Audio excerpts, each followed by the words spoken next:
some sports talk radio guy 1,500 miles away has a hot take about how it's unfair for Denver Pro Sports to play here at Elevation. But guess what? We're not here to talk about him. We're not going to talk about the ridiculous petition to ban professional sports in Denver, or even the competing petition that would raise Denver's sports stadiums all 1,000 feet higher, though this one has double the signatures. So you can just go ahead, forget about all of that. We want to talk about what's actually going on, what the stats and the science says. We're here to talk about the altitude advantage.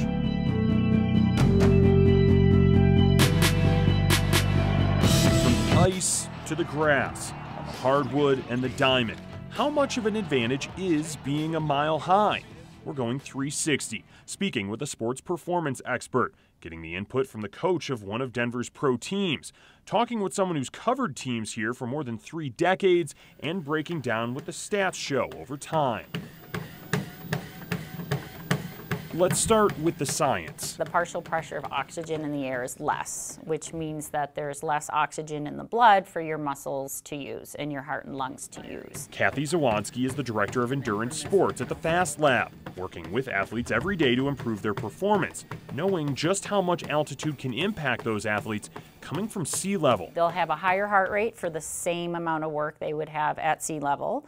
Their respiration, or how frequently they're breathing, is increased, and their ability to recover from a higher intensity exercise is compromised. Plus, she says athletes who live and play every day at altitude have an acclimated advantage within their own bodies. We have more red blood cells, we have more hemoglobin on our red blood cells that allow you to carry more oxygen. There's a whole hormonal cascade that happens as you get acclimated that trains your body to be able to more efficiently use the lower amount of oxygen that's here. He lets it go.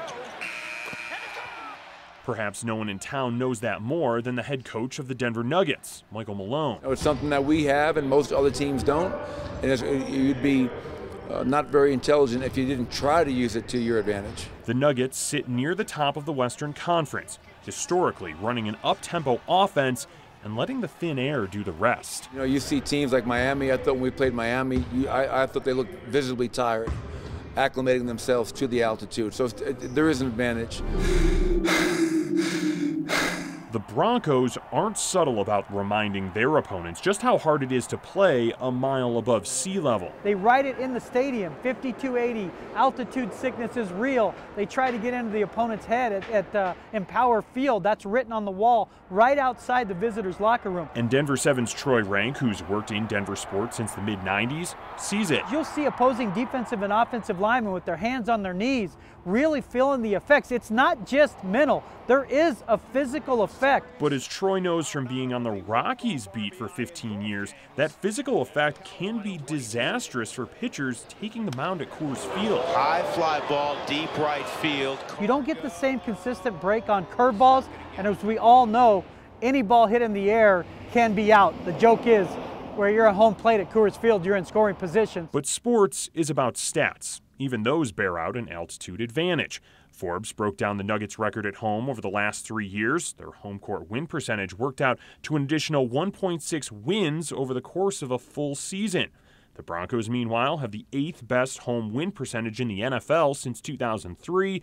The Avs have won nearly 56% of their home games all time.